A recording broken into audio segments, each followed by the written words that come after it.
Good evening, ladies and gentlemen. Happy Championship Wednesday. I am your host, Brandon. Welcome to another episode of the Brew City Lounge. I am here talking with some very special guests of mine, family and friends, celebrating that Milwaukee Bucks championship last night.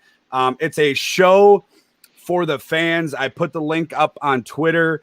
If you guys want to jump on in, you are absolutely more than welcome to. I don't know how many people I can fit in this, but we will fit as many as we can. Very excited for you guys to be tuning in. If you are on the live stream, of course, Adam, my mom's on there, Chris, Francisco, thank you guys so much for tuning in, and good evening to you all. If you are listening on your smart device, wherever you may get your podcast, thank you so much for giving my show a listen. As always, especially today, it is an absolute honor and privilege to be here talking about our favorite teams. Of course, I am talking about the Milwaukee Brewers, your first place Milwaukee Brewers. There might not be a whole lot of Brewers talk tonight, but that's all right. And of course, your 2021 NBA champions, Milwaukee Bucks. It does not feel real to say those words. I'm not sure it has sunk in for me. I am literally on probably a broken up 4-ish hours of sleep in my finals championship gear apparel. But let's talk about it. Let's dive right into it. Jake, you're up there. I'll lead off with you. The Bucks are NBA champions. I mean, what's going through your head? And I still don't think it's hit me. Really, we talk about season ticket. I was sitting front row for like $8. I was watching the game yesterday, gearing up. If you have no idea what it means, I feel like you just know we love that guy. Just watching him on the sideline, it gets me going now. Just saying, it's extremely special, and you talk about that game last night, and that game was very indicative on how their season has gone, and really how the Giannis, Chris Middleton era of the past 8 years has gone. It was a roller coaster. It was a roller coaster from the time that they started playing together. Again, we can go back to when they were enemies and fighting each other and whatever, scratching for minutes, and to go last night and the up and the ebbs and flows of the game and the ups and downs, and they go up big in the first quarter, then they have a horrible second quarter. They struggle coming out of the third. Nick, your thoughts? The Bucks are champions. Yeah, it doesn't feel real. I remember me and my brother were just talking about when the Bucks traded for JJ Redick to push for the AC. It felt like we just had we were just inept. We were never going to do it.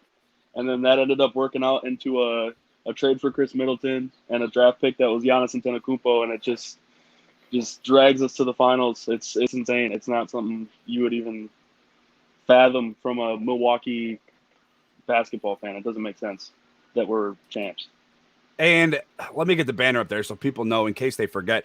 I'm in a couple of group chats, and I woke up this morning, and the first thing I said, this is your daily reminder that the Milwaukee Bucks and Giannis Antetokounmpo are world champions. And not only are they world champions, but let's talk about this finals run. Like, it's not going to get talked about because we are the Milwaukee Bucks, because the national media has their narratives and they do not like Giannis.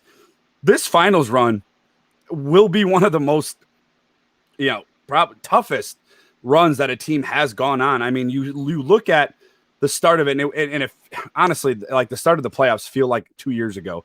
I don't know about you guys, but I feel like I've aged. Like, I looked at my mom last night. We were at the Deer District last night. Shout out to the Deer District, dude. I felt like I've never been to Woodstock, but it felt like, when you see those pictures, that's what it felt like. Like, people for as far as the eye could see, it was absolutely incredible. So before we get to that finals run, have you guys experienced a game in the Deer District yet? Sadly, I have not. It's not worked out. I've been stuck at work until like 7:30 and like scratching to get home for the first quarter every game. It's been rough. Jake, you've been there, right? Yeah, I've been there for a couple. I was there for back or You're breaking up on me just a little bit. I don't know if it's your your speaker, your fight. But I was down there last night. I've been down there now. This finals run, I've been on there 3 times.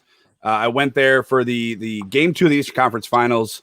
I went there for the watch party in the Pfizer Forum, and then I was there last night. And last night's not comparable. I'm not going to be able to ever compare anything to last night. I've never been in an environment like last night. Now I've been to really cool Packer games. I've been to really fun Brewers games. But last night was something different. I got to go back and rewatch the game because I honestly don't remember half the stuff that happened because I'm trying to dodge like people walking in front of me and people on people's shoulders and just the energy down there was just so palpable. It was just so amazing. But let's break down a little bit of this finals run. And I think it gets swept under the rug because everybody thinks that the Bucks just coasted into an NBA championship, but you start off with the Milwaukee Bucks facing the Miami Heat. Again, keep in mind, last year bounced in the second round. There was the struggle, the mental aspect of this team of getting past the Miami Heat in the first round. And then you look at the Brooklyn Nets. You right off the bat, you're in the second round against arguably the best scorer in the NBA, maybe the NBA has ever seen in Kevin Durant. And obviously Kyrie and Harden weren't always healthy. Harden did play in a few of those games, and Kyrie also did as well. And then you go look back into the Eastern Conference Finals. Trae Young kind of on a little bit of a tear going into his first postseason run with the Atlanta Hawks, and then obviously the finals. What were your guys' thoughts? Nick, I'll start with you. What were your guys' thoughts on this overall finals run for this team? It feels like 6 months ago that Bryn Forbes lit the first round on fire, but he outscored Jimmy Butler. Dude. And then he touched the court twice in the finals. But that Brooklyn series in and of itself is, we were an inch away from having to hit a game winner with 1 second left, and then we go down and only score 4 points in overtime, and it works out. I think this whole finals run was just like incredible defense, and then the shot making on the other end was just incredible as well. So it felt like even when we were playing hard defense, it didn't matter, but things just kept working out. I don't know, it's crazy. Jake, I hope your mic is fixed. You got any? What were your thoughts? And I know we text each other every game that we watch. So what were your thoughts on like an overall view of this finals run? Oh, obviously, the Nets series to me was the biggest series. I think everybody kind of thought and figured that should have been the Eastern Conference Finals. Everybody was a little scared of Miami, but it was the bubble to me. We all said that. We all hoped it was true, I guess, but we proved that was true. Atlanta never really worried me. Once we got through the Nets, I really had a good feeling that we were going to be okay. But this entire, like you said, Miami, that seemed so long ago. This run has just been insane, but it's the whole thing honestly just doesn't seem real. People are going to talk about Durant and we are this far away from being sent home and none of that. I don't care. It doesn't matter, man. A win's a win. Like, give me that trophy. I don't want to hear the excuses. Like I said, everybody's going to hate on Giannis. We don't care. We have a championship now. Nothing else matters. And I'm totally with you because if it's funny that everybody that does not like the Bucks or the national media wants to tear this title run down a little bit. Look, this was a mental to be mentally fit to get to this point. The Bucks had to be at the top of the toppest. You're talking about a Miami Heat team in which you obviously were bounced in the second round. You had to have the mental fortitude. And look, Miami was playing really good basketball going into this postseason. You had to have that mental hurdle to get over those Miami Heats, and Jimmy Butler's tough. And we always get killed by, Dragic and Hero, obviously. And then you shift to the Brooklyn Nets and you're down 0-2 in that series. And remember, the Milwaukee Bucks lost game 2 of the Eastern Conference semifinals to the Brooklyn Nets by 39 points. At one time, they were down 49. You're down 0-2 to a Kevin Durant-led team. I don't care if he didn't have Kyrie or James Harden for a part of that series. Do you know who else didn't have Kyrie or James Harden? Giannis, okay? He did not have those guys either. If Kevin Durant is supposed to be the best player, the best scorer in the NBA, which I'm told over and over by the social media police, then he could have easily have beaten the Milwaukee Bucks, and he, pretty much did everything he could to beat them. They were just too much. And then you look at the Eastern Conference Finals. We had our nightmares down with Toronto being up 2-0, losing 4 straight. And then you go into game 1 of the Eastern Conference Finals, and they lose. And it was a game where it was real close. It was back and forth, and you just felt like this team is so much better than Atlanta. And Atlanta was hitting their shots and getting the loose balls and doing kind of the little things that a team, an underdog, should do. And then they eventually go on to take a 2-1 lead. And then we thought, and I know I thought, and I know you guys thought, because we've all watched sports, we've all seen injuries. We thought that was it. We thought that was it for 2 things. Number 1, the Bucks. And number 2, we thought it was the end for Giannis for the next year plus. I thought it was catastrophic. Turns out, he's nothing really was wrong with it other than a hyperextended. And you win the 2 closing games, one in Milwaukee, one in Atlanta, to win the Eastern Conference Finals. I mean, that takes mental fortitude. I mean, that takes something, again, that this team really hasn't shown in the postseason. And then you move on to the NBA Finals. Again, down 0-2 to the Phoenix Suns. You have, you don't have home court advantage. You have to eventually win one in Phoenix. Phoenix whoops you pretty good in game 1. Game 2, it feels like every time the Bucks lose a big game, it's because the opponent shoots 95% from 3. And you go on to tie up the series, and then you win a game 5 on the road. Again, mental toughness. And if you guys, and I know you guys have, and Bucks fans that are tuned in right now, and I see everybody popping up on the live feed, Abby, Michelle, Rhino, thank you guys so much. To take that into Phoenix at a series that's tied 2-2 and win a game 5. And keep in mind, game 5 was the turning point of this series. You go into Phoenix in a hostile environment. All the fans, all Phoenix fans just became Phoenix fans in like March probably. And you go there and you take a game 5 and a crucial game 5 and then come home and close it on the road. Again, 2 games where you didn't play your best ball. Game 5, they were down double digits in the first quarter. And game 6, the Milwaukee Bucks were up by 13 in the first quarter and found themselves down 5 at halftime. I just think the mental toughness of this team is gone completely under the rug. Your guys' thoughts? To me, that's Giannis, Middleton, and Drew. I mean, those guys down 30 or up 30, their attitude never changes, even keeled. I mean, let's give Coach Bud some props for once. Yep. But he's the one leading this ship, and they were down 2-0 in both of those series, and I usually get pretty down like that. I'm negative because I love this team, but I wasn't worried. Something was just different. It's just, down 2-0, I'm like, we still haven't even played a good basketball game yet. I'm like, we're going to be okay. And then we roll off 4 straight here in the finals, and I look smart for once.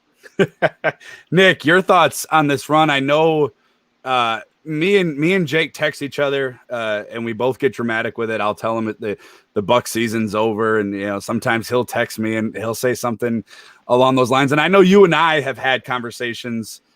We won't bring all of those conversations, Nick, to the social media world. I'll let you hold on to those. But what were your thoughts on this finals run from start to finish? Yeah, the mental toughness.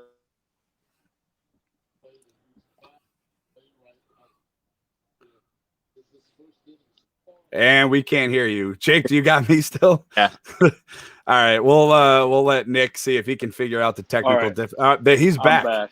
He is back.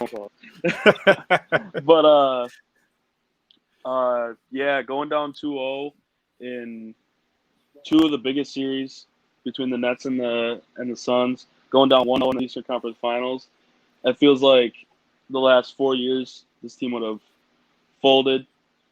Giannis would have been running into a wall, kicking out to Middleton. He would have been brick after brick, like we've seen, 3 years in a row.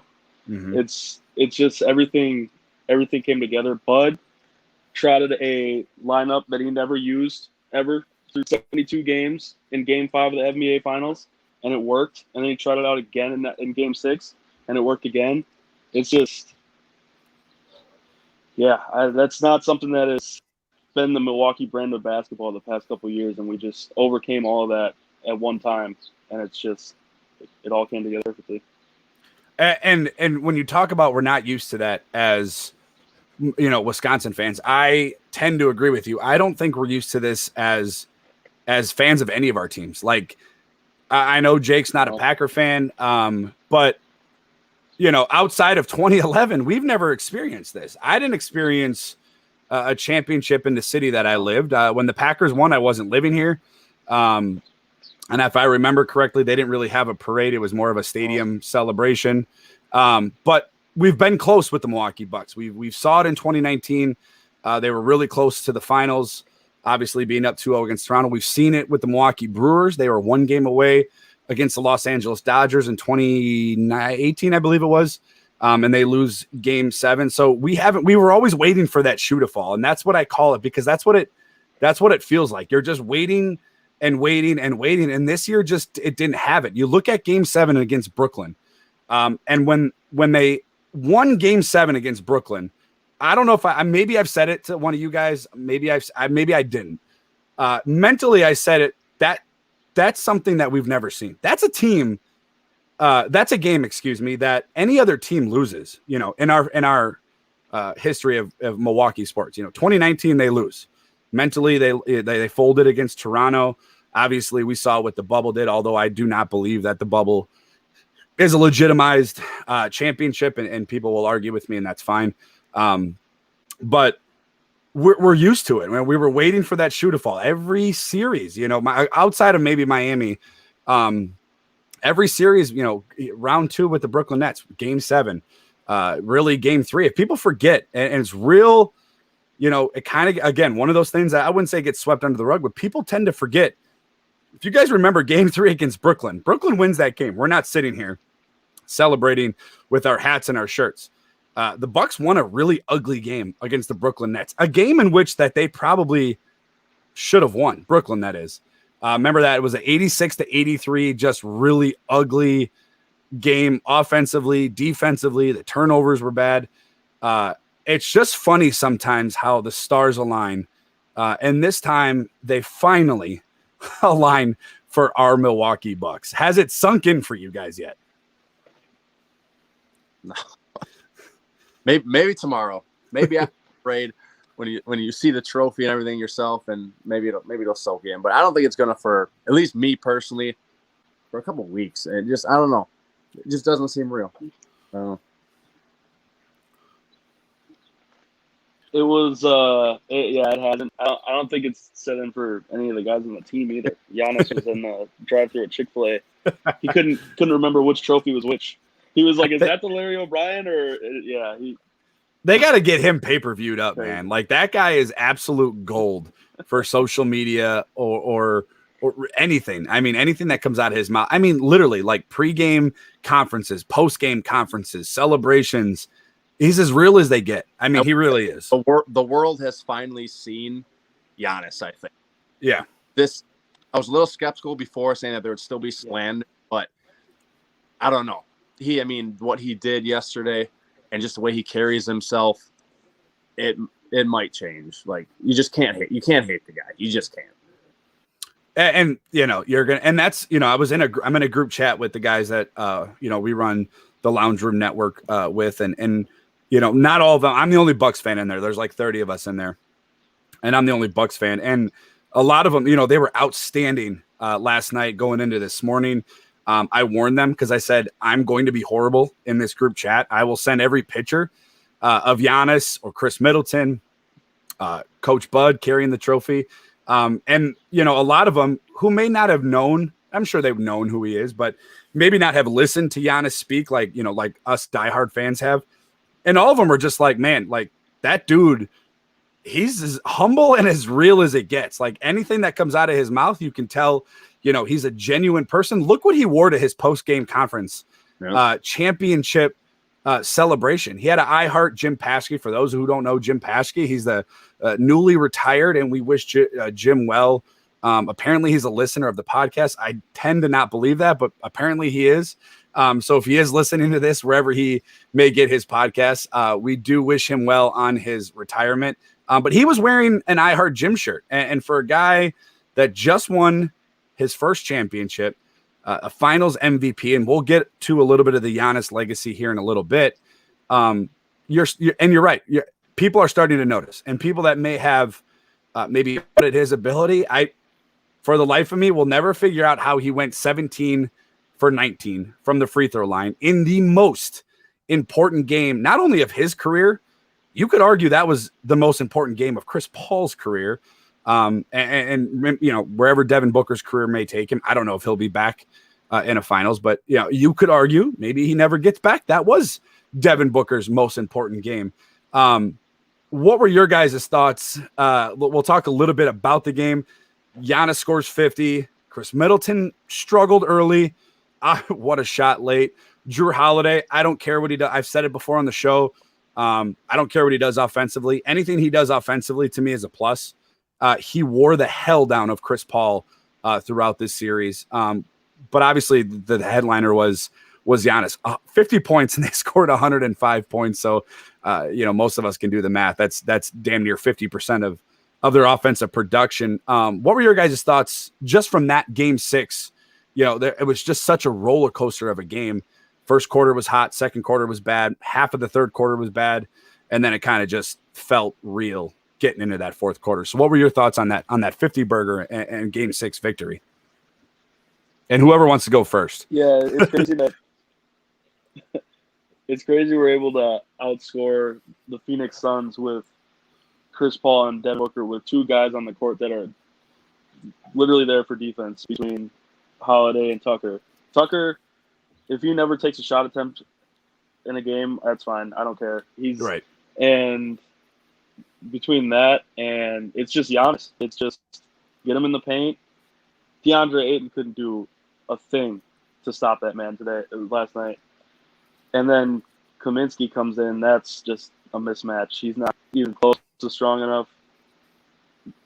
It's when Giannis has that, I'm just going to score at the basket, nothing you can do. It just comes down to it. That match with the free throw shooting. If he shoots free throws like that, he's going to average 50 points a game next year. He leaves so many points on the court with free throws. It's crazy. Jake, your thoughts on that performance from Giannis? Anything else as far as that game 6 goes? No, I mean everything that he just echoed. But I mean, I was talking to you earlier about it. I mean, Giannis put that game and the team on his back. I mean, in that second half, he was like, "We're bringing this thing home. Give me the ball. I'm going to miss layups and get my rebounds." And it was just a one-man show. And that's not to take anything away from anybody else. I mean, Jrue, outstanding defensively. Again, like you said, I want him to score more. But if he goes 4 for 50 and plays defense like that, I don't care. Like, that's what he's here for. But, I mean, you've seen Giannis's greatness yesterday. I mean, 17 for 19 after Chris Paul says he didn't think about that, you know, Chris Paul talking, you know, a little smack about him, like, you know, that's why he's the GOAT, man. And you look at that game, and my boy Eric eTech86 on Twitter, he drops in a good comment. PJ ended up the leader in the plus or minus stats in game 6. And that's not the first time. Thank you, Eric. 2 things. Number one, for being a loyal listener of the show and listening in on the live feed right now. That's not the first time that's happened. When the Bucks closed out the Brooklyn Nets in game 7 of the Eastern Conference semifinals, I guess is what that's professionally called. I call it the second round. He also finished with the highest plus or minus rating in that game, and he didn't attempt one shot. So again, real quick, like, credit the front office, man. Like, for so many times in so many sports, and I know we have our issues with the Green Bay Packers, Nick, and I guess Jake, you might too with the Bears. Also with the Brewers, we always want to knock the front office for the things that they may do or not do. They knocked it out of the park with this, you know, throughout the past season, going into this season. I know Bryn Forbes didn't play good in the finals. Guess what? He's a big reason you swept the Miami Heat in the first round. PJ Tucker is probably maybe one of the biggest underrated things that could have happened to this team to win the finals. Mentally, I think this team took on what PJ Tucker was giving out, grabbing that mental, tenacity. Quote, "We are dogs." And then you add in Bobby Portis, maybe fan favorite behind Giannis at this rate. I got one of those Bobby shirts. It's one of my favorites. Shout out to my girlfriend for getting that. But again, the front office, man, they clicked. Everything clicked. People say we overpaid for Jrue Holiday. Guess what? Chris Paul was a ghost for 4 out of the 6 games in the NBA Finals. Again, they did everything that they were supposed to do as a front office goes. And I'm going to tell you, this is maybe a hot take. I think whoever knocked that, and I'll get your guys' thoughts right after I say this, because this could be a good debate. Whatever happened with the Bogdanovich, whether it was Pat Riley or LeBron James, probably both of them. If they get Bogdanovich, I don't think they win an NBA championship. And I'll tell you why. I don't think they go after PJ Tucker. And I think PJ Tucker is one of the 3 most important pieces on this team from what he brings defensively and mentally to this team. Jake, your thoughts? I don't think we beat the Nets without PJ Tucker. Exactly. Question right there. Me and you know how much we love Bogdanovich, man. I don't know where to go with that. It's a hot take. It's a little bit of a hot take right off the bat. I can't disagree with it, but I can't agree with it because I agree. The roster it would look different. Some of the bench pieces, but I'll just stick with we probably wouldn't have PJ Tucker. So I think you're right there, and I think that's the only way we got past Brooklyn. So that's all that matters. Yeah. Nick, am I crazy? Yeah, I was about to say that there's no way Bogdan can do what PJ Tucker did against Kevin Durant. So, I mean, there's definitely a debate to be had. If we don't go get Tucker and Dante goes down, we're trotting Pat Connaughton out there in the starting lineup. And with who behind him, Bryn Forbes, Jeff Teague, that Tucker move is huge. Huge. It's going to go under the radar because Giannis absolutely – guys, he's one of 2 players in the history of the National Basketball Association. Again, the history of the game to drop – I think like Bob Pettis is the other one. I don't even know who that is, to be honest with you. To drop 50 points in a closeout game. I mean, if LeBron does this, if Kevin Durant does this, James Harden or Chris Paul or Devin Booker, that's all you hear about. And again, I don't care. We're world champions. None of that crap matters to me anymore. But the signing of PJ Tucker, I think, is going to end up going down as one of the most crucial parts of this run. And I don't know I don't want to really talk about offseason. I hope that he comes back. And I'm going to imagine that he would probably be affordable to bring back. But that's just one of those guys that you got to have back. And he's part of that championship team. Now, real quick, I want to get to we're going to get some fun conversation. And in case, if you guys are on the live feed, I just got to remind you, the Bucks are NBA world champions. In case you haven't heard, welcome to the Brew City Lounge. We'll remind you every 30 minutes on the hour. Last night, you guys are watching the game. When did it click for you that, and Nick, I'll start with you. When did it click for you? Or you sat back, whether you were in a chair, like when did it click that they were going to win that game? When Middleton hit that shot. I mean, that's the easy one. When I started to psych myself up and I had to keep telling myself to stop was actually in Game 5. When Middleton got that rebound off the Giannis Smith free throw, I started having thoughts I had to suppress that we were world champs already. And I had to keep pushing them down. And then, when Middleton hit that mid-range, it all came out. We were world champs. Jake. Same exact shot, man. Obviously, with like around 3-4 minutes, it kind of seemed like it was going that way, but we're Milwaukee fans. We know how it goes. Middleton hit that, fade away, running away, Booker in his face. That's when it finally hit, like, all right, this is actually happening. That shot, I was waiting man. for a Jay Crowder, like, bring them back from 3, and then a go down turnover.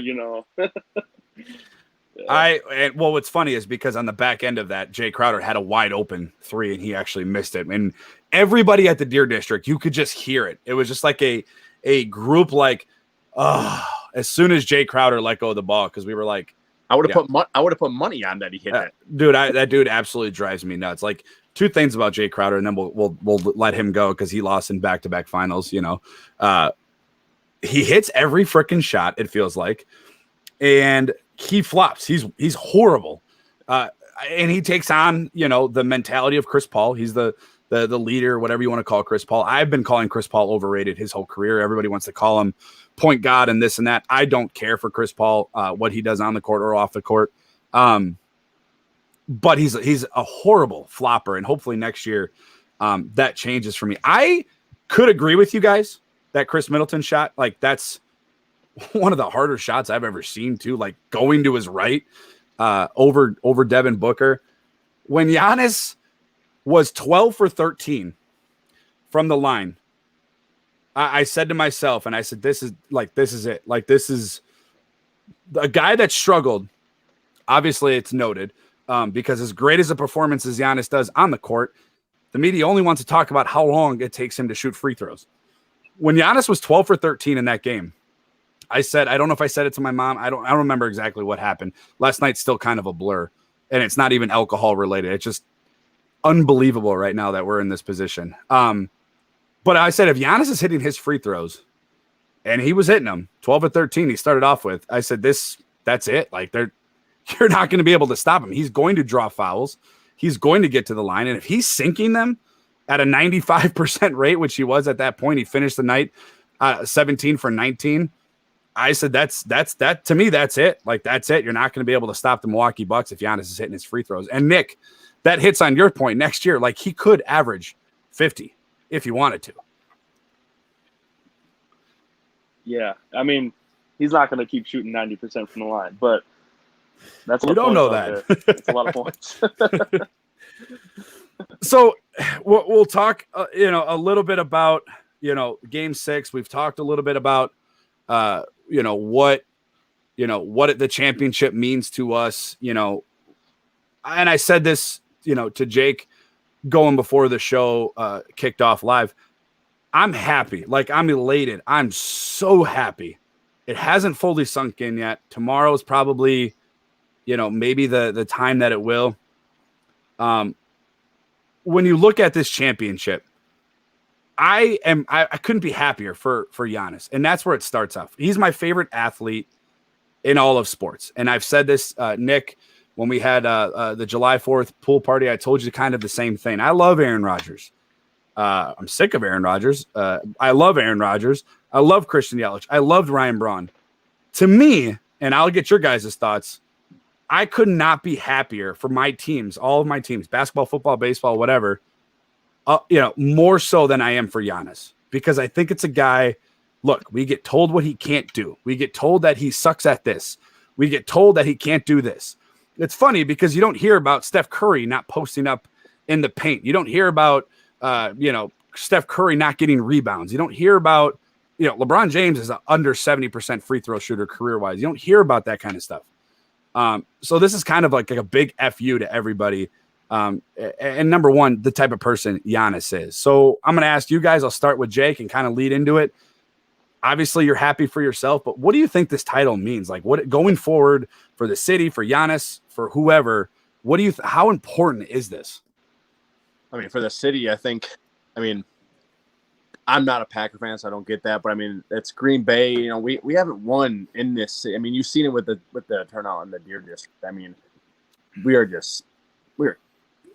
do anything to finally get this, and the fact that we did, and I was crying last night I was almost more excited for Giannis to get it than the Bucks, and that I'm surprised to say.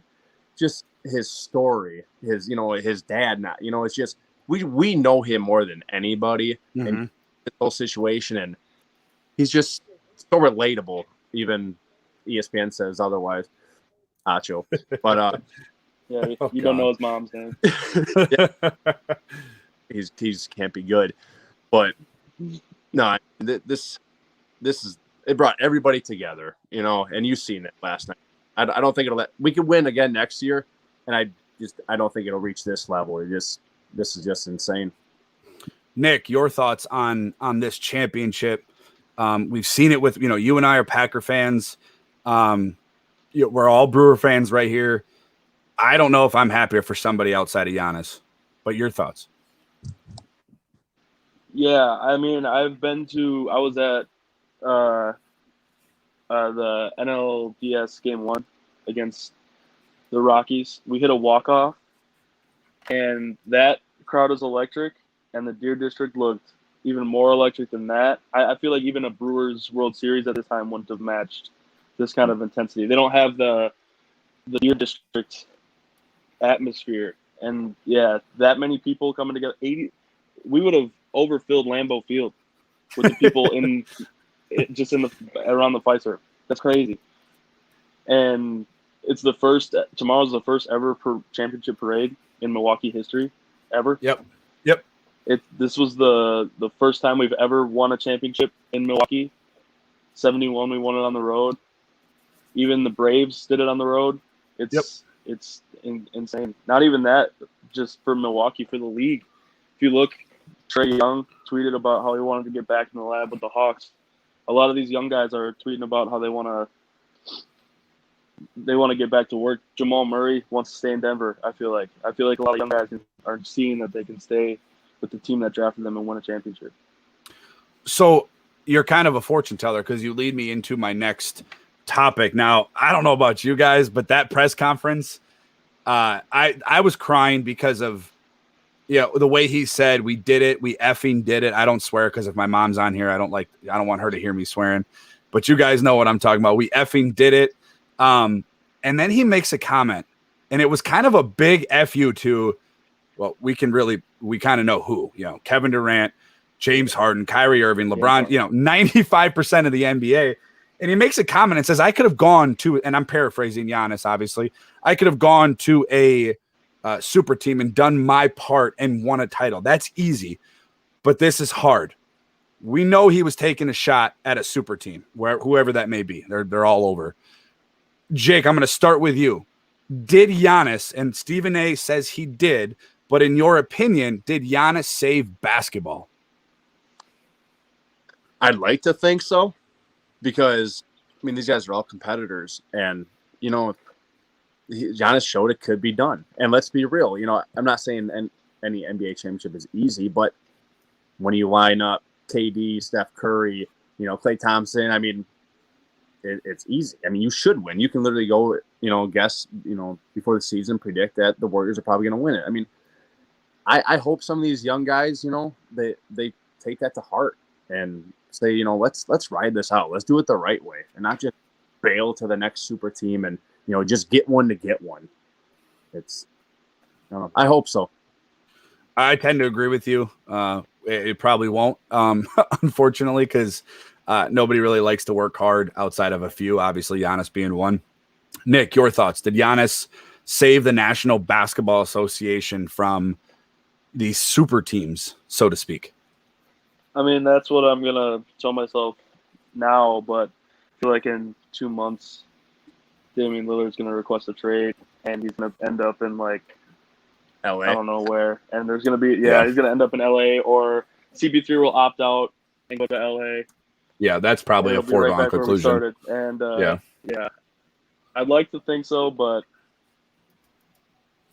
probably not. It's the NBA, the players have all the power. They can just kind of say, yeah. The fact that James Harden was under contract, requested a trade to a specific team, and ended up there is just a team that already had Kevin Durant and Kyrie Irving. There's no saving that at that point. And my dad jumps on. He's over on YouTube. Again, if you guys are on YouTube, hit that subscribe button, give the thumbs up. He said, yes, Giannis did save basketball. So let's talk a little bit about Giannis. And I could go on, till the parade tomorrow talking about how much I love this guy, and all of us I know could. There's not a more lovable athlete, in my opinion, in all of sports. You go back to 2013, head coach Larry Drew and kind of the ugly Christmas color jerseys. whatever you call them. I don't know what the actual name of them, but and you go to the Bradley Center and you go back to really giving tickets away. Nobody was going to Bucks game. I mean, like Jake, like you said, and we did. We were going there when the Bucks were the 8th seed against the Detroit Pistons and getting blown out. Just annihilated. And the Milwaukee Bucks draft a guy that we've never heard of going into that draft. I remember sitting there watching it. I remember exactly where I was, and I'm like, who is this? Like Giannis? And then you did a little bit of research, like, okay, like maybe, he could be okay, and then you transform to where we are today, and you have arguably, the best arena in all of basketball. You have a Deer District. I know the folks over in Toronto like to call the Jurassic Park or whatever. It holds 5,000 people. The Beer Garden holds 5,000 people down at the Deer District. I mean, the Deer District has morphed into just this like worldwide, phenomenon. Like people around the world. Where I was down there last night and up on Punch Bowl Social, the little ledge, it was filled with news people from all over the world, like literally all over the world. To see that skinny kid from Greece get drafted in 2013 to turn into those Jason Kidd years and the unknowns with him, to have him last night on your TV, hold up that Larry O'Brien trophy, hold up that finals MVP trophy. That to me meant more than anything, because look, that guy, Giannis, that is, wasn't supposed to be here. And he says that. He's said that.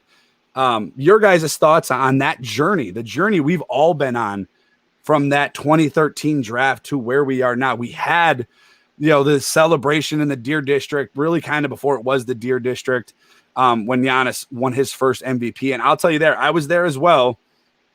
And there was 20,000 people there to watch him pick up a trophy and talk for 8 minutes, whatever it was, 10 minutes, whatever it was.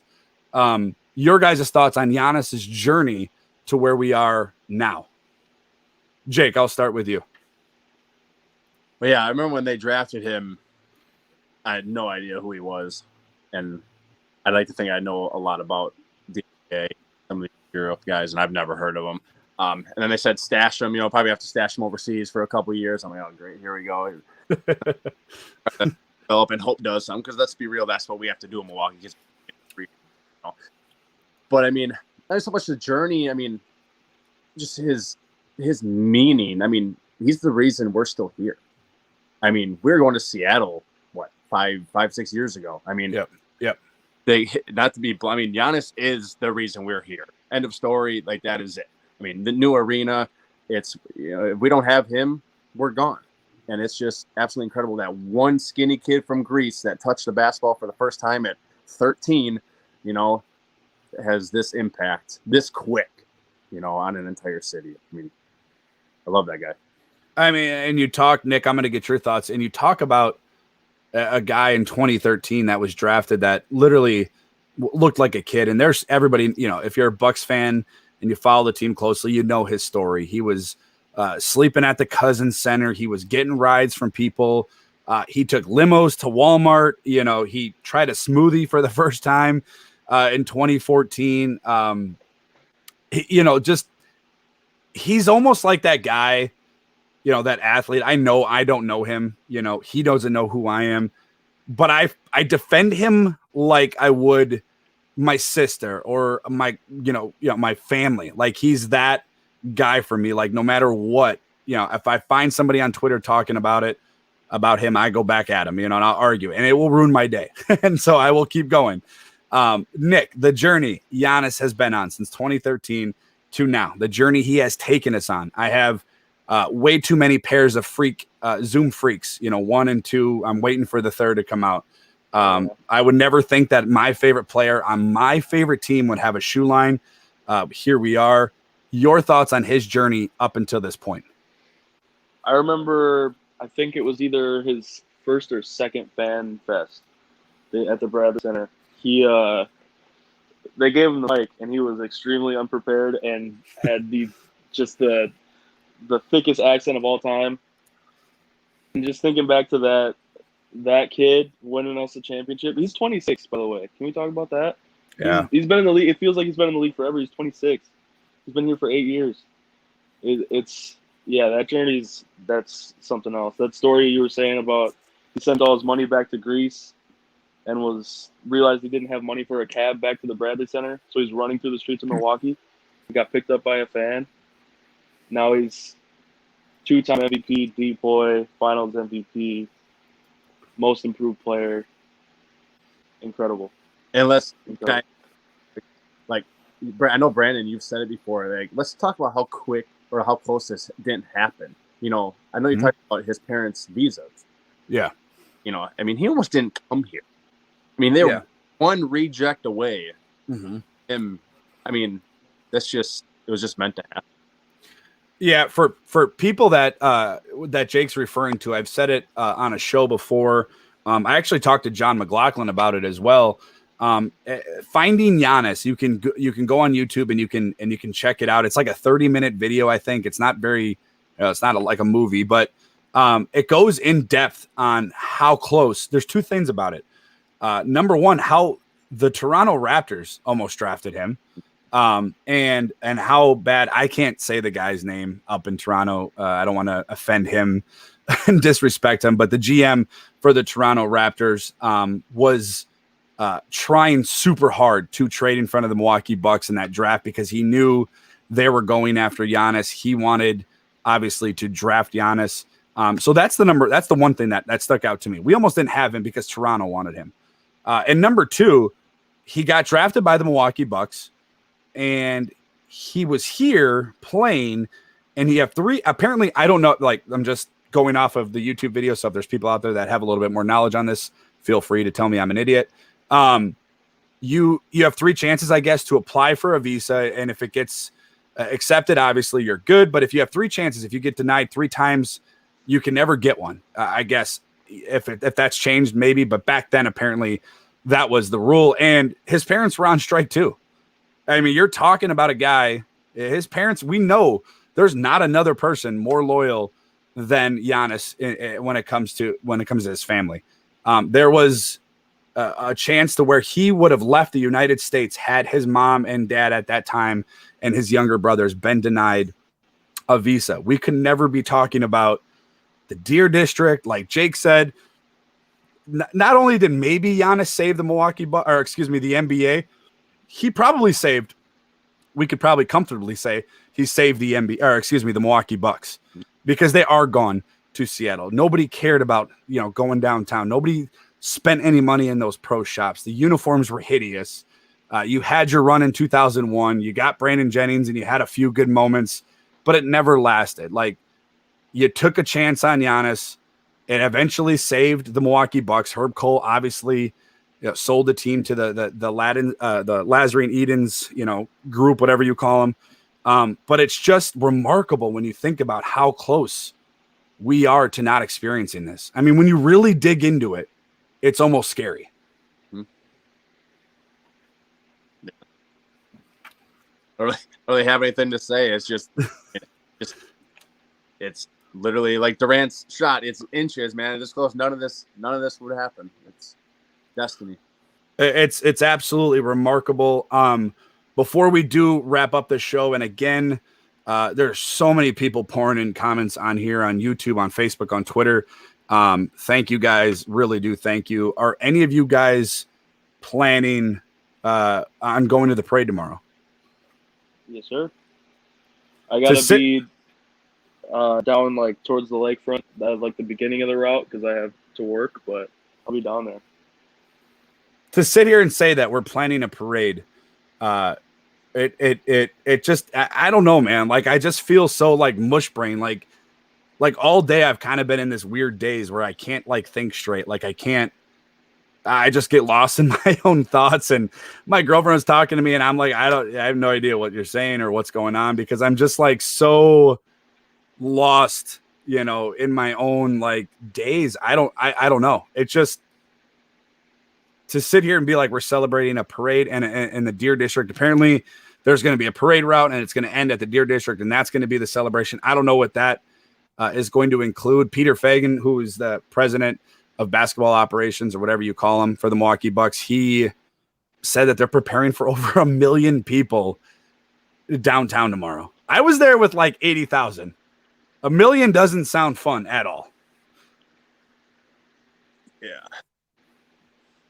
That's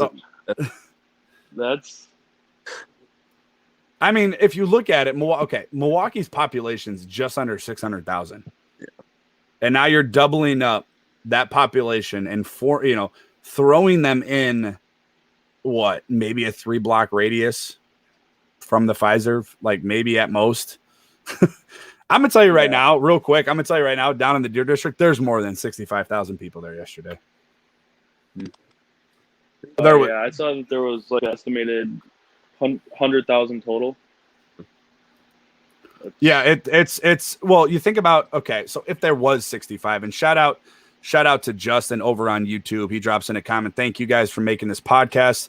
There's not going to be 1 million, I can promise that. Well, I hope you're right. I would imagine that there won't be, but that's what was told in his interview on 1250 AM The Fan in Milwaukee. What I will say is that looking at where this team is going, and we won't get too far ahead of ourselves. And obviously, we're going to sit here and we're going to enjoy this one a little bit. Looking forward, for the Milwaukee Bucks, for Giannis, for Chris Middleton. Number one, does Coach Bud get extended? And number two, expectations after tomorrow. Because after tomorrow, it's probably okay. Chris Middleton, Drew Holiday, they're going to go to Tokyo, play potentially in the Olympics if the Olympics are still going on. And then you're kind of looking at, getting ready for next season. So number one is and Nick, I'll start with you. Do you think should he not? Coach Bud get extended? I think he quieted a lot of his haters.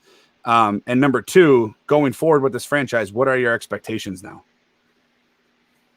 So I think Bud does get extended. I was definitely a vocal anti-Coach Bud guy for a while. I think I even had a take that said even if we win the finals, he might not be back if he keeps coaching the way he's coaching. And if we don't want to just willed him, then Nick, we don't want to bring up those takes. So good. He coached. No, I know. But I think, sadly, I think Bobby Portis is going to get paid. So I don't. But going forward, I think if we can keep that core together, but also as Bobby Portis is, he is somewhat replaceable. I think that we still have all the parts to make deep playoff runs consistently. I mean, Giannis is all the pieces to make deep playoff runs consistently. As long as you have shooters around him and defenders around him, there's never a year where you're not a contender. Jake, your thoughts?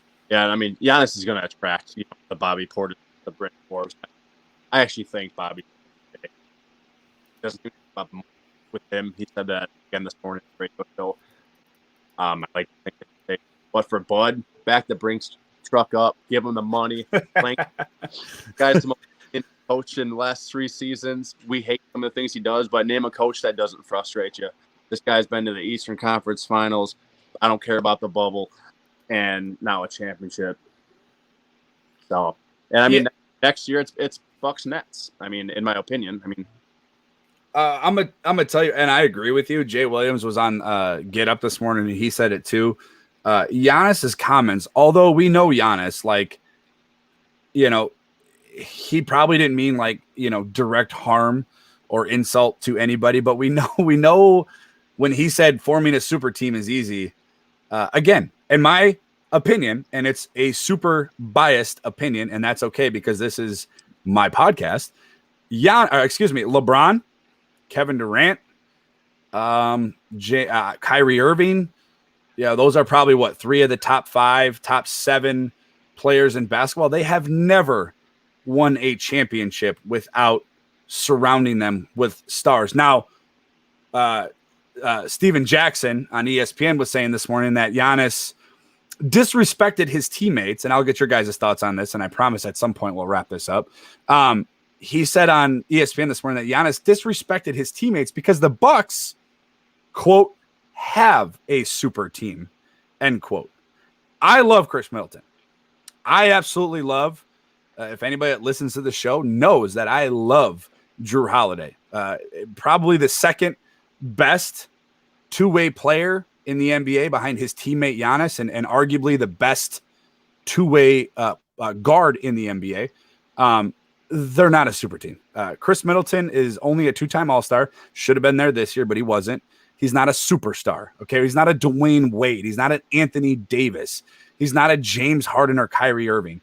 And as good as Jrue Holiday is, he's not any of those as well. Your guys' thoughts on those comments regarding the Bucks, quote, having a super team. Nick, I'll start with you. I mean, even if you want to argue that Chris Middleton's a superstar, we developed him. We didn't go get him. We traded for him when he was Facts. a 60 overall on 2K, and then we developed him, and now he's an NBA champ. And Jrue Holiday, one-time All-Star, he's not getting a supermax anywhere. He's not that. Yeah, we're a very well-built team, and we do have, I'd say, one superstar, 2 stars, but we're not KD, Harden, Kyrie. I agree with what Jake was saying. You mentioned the Nets, and I'll get your thoughts here on that comment as well, Jake. Get your popcorn ready for next year. That's all I'll say with those two teams. But Jake, to you, Steven Jackson, we all know what the talking heads are on that network and really anywhere, quoting that the Bucks are a super team. Your thoughts on the Bucks, quote, being a super team? I love Jrue and Middleton, but were they All-Stars this year? Did they make the All-Star team? No. Okay. So,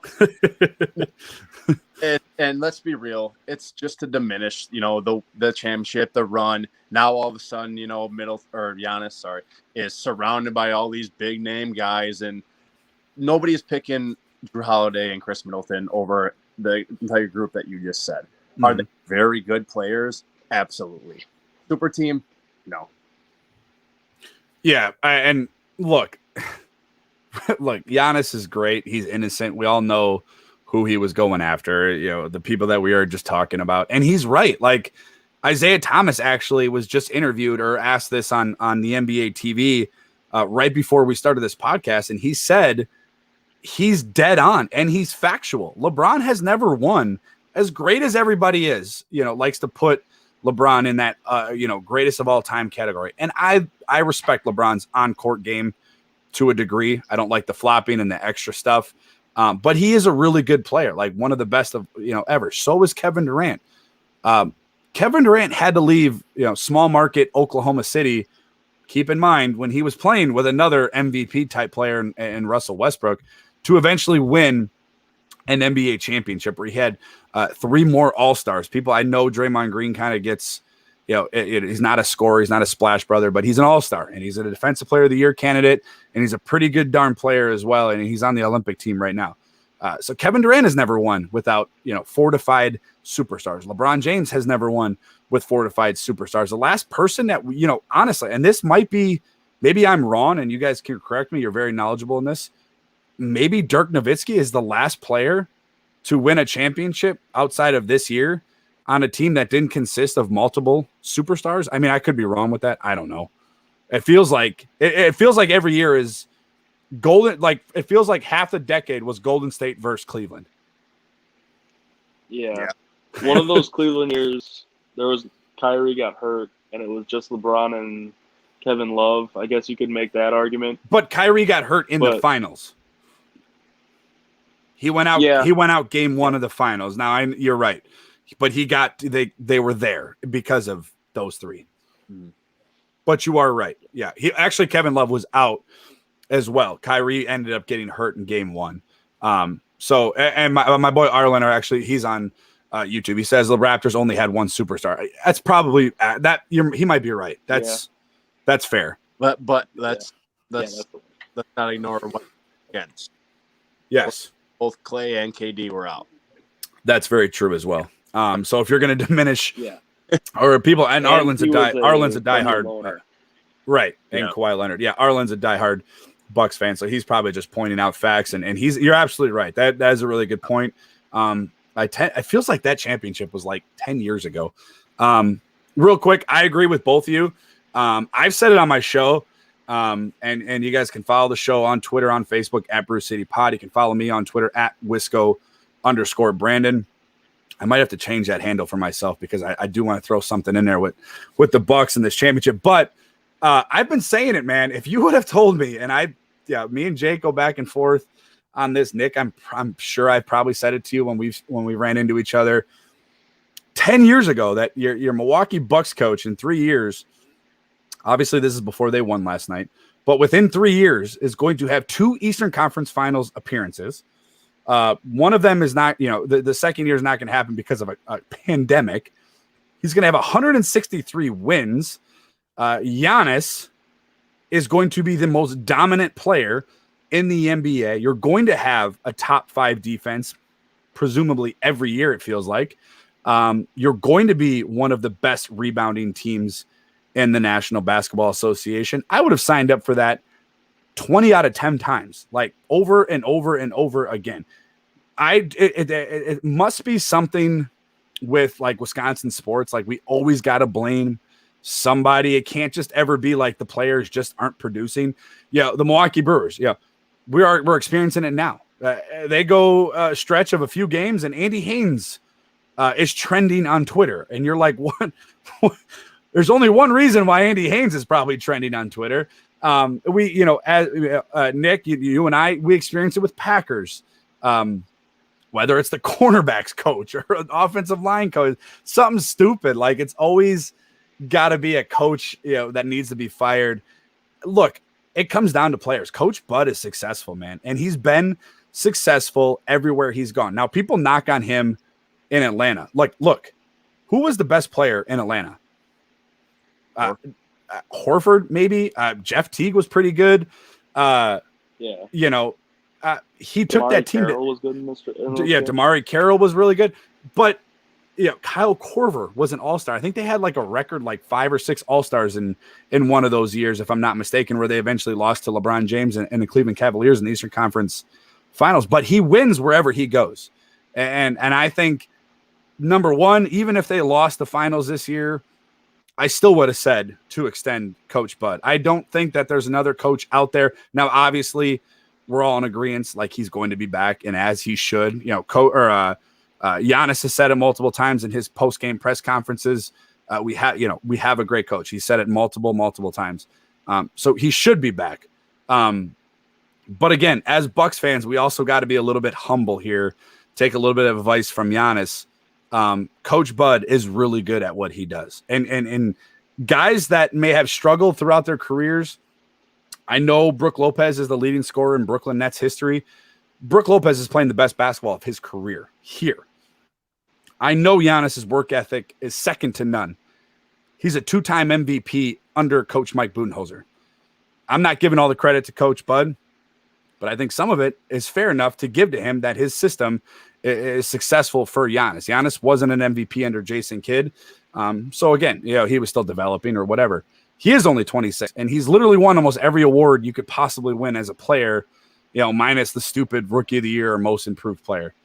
So I think we're going to see Coach Bud get extended. I think we should. And again, looking forward to expectations. Now, right now, I'll tell you I'm okay. I'm happy. I'm going to celebrate this. I'm going to soak in this.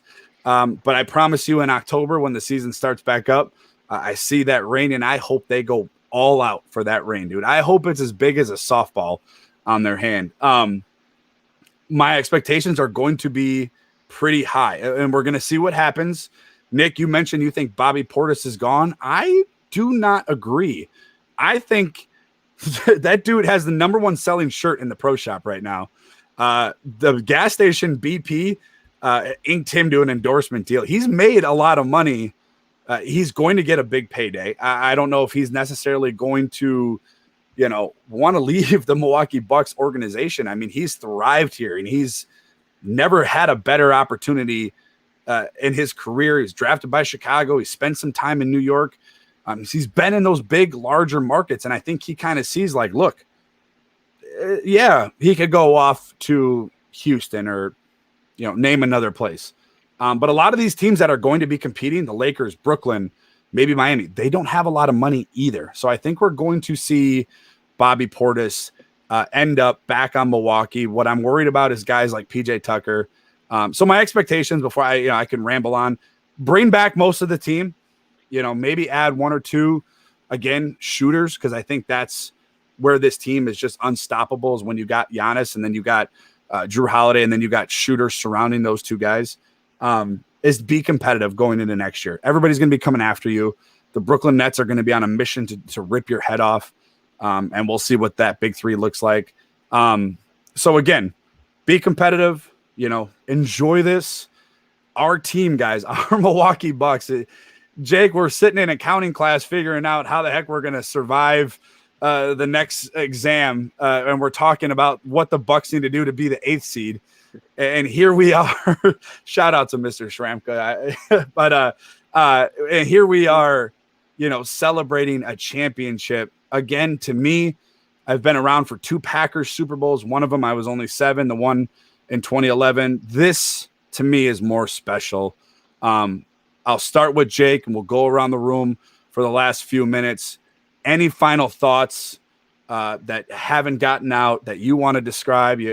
You're wearing the hat. You got the shirt on. Your team is a champion for the next 3 months, which is also crazy. The season starts in 3 months. Any final thoughts before we get on out of here? The Bucks are world champions. Am I like the only one that's not satisfied? Like I take this like Giannis. Like I just want another one. Like the Nets, man. Let's take them down healthy next year. Like let's just shut everybody up again. Like, it kind of sucks that the season, like you said, it's only like 2 months away, 2.5 months. Yeah. Like, it's gonna go quick. But I mean, I'm actually ready to just go do it again because it's good. Like I said, I think it's gonna be the Nets, and I'd like to see what Drew does when he actually plays well. Yeah, he had a horrible offensive series and playoffs. Like, I think there's still another level to this team. Is basically what I'm trying to get at. Like, I don't think we played a single good game in that finals, to be honest. Like, maybe one, a complete 48 minutes. I don't think, So, I think there's still another level to this team. Nick, your thoughts?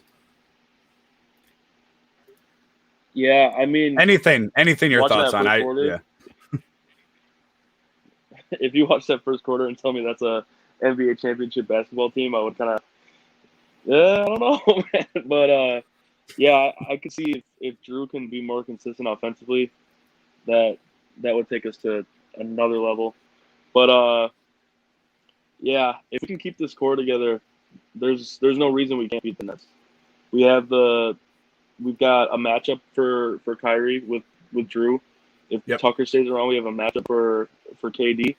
And if they do some of the FIBA rules that they're talking about next year, is Harden going to be as good without the drawing contact? I'd like to go out and get another one, but also if we go out next year and end up as a 5 seed, we're still champs until the clock runs out on the finals. So I don't know. And Jake, I'm super competitive, and I know you are too. You're right. Right now, you're probably the only one not satisfied. I'm good. I said this in my group chat, and I got to be honest, and I'll probably change my tunes. I don't care what the Packers do. I don't care what the Brewers do. That may all change next week. But I'm satisfied, man. I am, the heartbreak that this state has endured, especially Milwaukee. Packers, we could write a book on the heartbreak, but Milwaukee, man, the Packers are different. The NFL is a little bit different. Markets really don't matter in the NFL. Milwaukee is different. The Brewers have been so close. 2018 was the closest they've had. They've been, I believe, since 1982. I know they were there in 2014, but I don't think it went to. I think they lost in 6 games. The Bucks obviously have been there. 2001, we've seen it. Nick, I think you were still a little bit young, maybe 2 or 3. Yeah, I was going to say. I remember it. I was like 12. Jake, we were like 12. So I kind of remember a little bit about that. I remember watching it with my dad. But the Bucks have never been like to this point. Like in 2019, we were up 2-0, but we never got close. Like that was as close as we got to the NBA Finals since 2001. So I'm a little bit satisfied right now. Again, that may change. So we'll see going forward how that changes. I do have a little bit of, I don't want to call it breaking news, but a little bit of like a development for tomorrow for my boy Justin, who's watching over on YouTube. Julia Fellow from TMJ4 is tweeting out.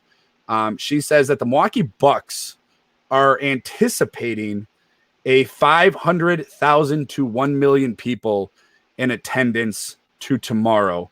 She also tweets out that there was over 100,000 people in the Deer District last night. So that kind of confirms what I said earlier about the Bucks, or about being more than 65,000 people there last night. The line was like an hour for the bathroom, and I'm not even kidding. It was insane. And they had like 40 Porta-Johns. If you guys, Jake, you've been down there, you know the Porta-John situation. It was the most people I've ever, I've never really been to concerts. I've never been to Summerfest. I guess State Fair is probably the next like crazy crowd I've ever been in. I have never seen a crowd like the Deer District last night. So again, if you are heading down there, Nick, what time are you going down there tomorrow? Because I don't have a plan yet, because I've never done one of these before. So I don't know. Like, is it an early thing, like early morning, or like? So for me, I'm not going down to like the Deer District. I'm trying to get at the beginning of the route. So I'll probably go down there like 7:30 in the morning. Yeah, that's kind of what I'm thinking. Yep. 3.5 hours before the parade. I'll catch and go pass right away, and then I gotta get out of there. But which will be an adventure trying to get out of there.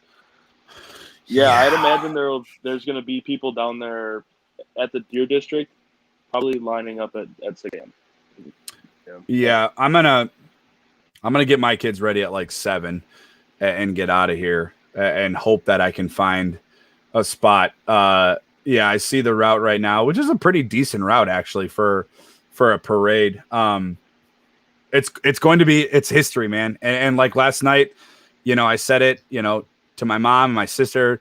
They came out. My girlfriend was obviously there. Like, it wasn't the most enjoyable way to watch a basketball game. I would rather sit than be on my feet. I got there at like 3:50 yesterday and left at midnight. So I pulled overtime basically at the Deer District, standing up to watch a basketball game and wait an hour and a half line to use the bathroom. But there's nothing like it. And then the same thing goes to the parade. So if you guys are able to get out there, highly recommend going out there. And if you're out there, enjoy yourself. And as always, be safe. Does any of you gentlemen have any final thoughts that I may have missed or you have just thought about? Again, this was a podcast. I had a few more people that were supposed to come on, and they ended up running into some stuff with work. This is a podcast for, just the fans. I mean, just to come on here, give our thoughts. There was no script to this. Usually I have like 3 pages of notes per podcast, but I had nothing, written down for this one. This was just all emotion, excitement, just a fun conversation. And thank you guys for, jumping on. I don't know if you've ever done a podcast before. This is literally one of the easiest things ever. You just talk sports, especially when your team is champions. It gets really easy, and it's going to be fun. I'm going to live on this high for a couple more weeks and let everybody know and make sure they do not forget that the Milwaukee Bucks are world champions. So for myself, you can find me on Twitter at Wisco_Brandon. Jake, Nick, thank you, gentlemen, so much for jumping on. Appreciate you guys. At world champions, man. It's just, it feels so surreal. For everybody out there that's listening to the show on the live feed, thank you guys so much. Justin, he's over on YouTube. First time watching your podcast, and I loved it. Great local feel. You guys know your stuff. Thank you, Justin. You can hit that subscribe button on YouTube. I will have another live show Friday. I go live every Tuesday and Friday. For the most part, there's a little bit of of flexibility there at times. But also do not forget to subscribe to the podcast wherever you may get your podcasts, Google, Apple, Spotify, all that good stuff. So Arlen, I will be live again Friday. I will have a Alex Stroh from ESPN Milwaukee on. Obviously, we're going to continue to talk about the Milwaukee Bucks, but that will do it for today's show. Again, follow me on Twitter at Wisco_Brandon. You can follow the show on Facebook, on Twitter, on YouTube at Brew City Pod. And I will talk to you guys again Friday. As always, go Bucks, go Brewers, be safe, Milwaukee. Talk to you later.